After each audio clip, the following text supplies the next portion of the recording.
کام کا نہیں رہے گا۔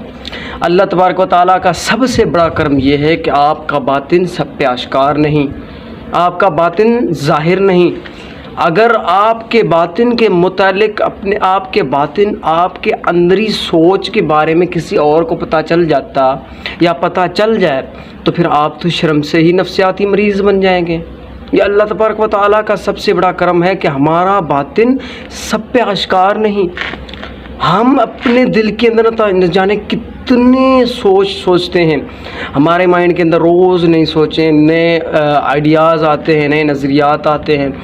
اگر ان نظریات، ان سوچ، ان خواہشوں کے بارے میں ہمارے ارد گرد کے لوگوں کو پتہ ہوتا تو آپ مجھے بتائیں کہ آپ اور ہم شرم سے نفسیاتی مریض بن جاتے یا نہیں بن جاتے؟ ہر انسان شرم سے نفسیاتی مریض بن جاتا، کوئی بھی شرم کے مارے گھر سے باہر نہیں نکل پاتا۔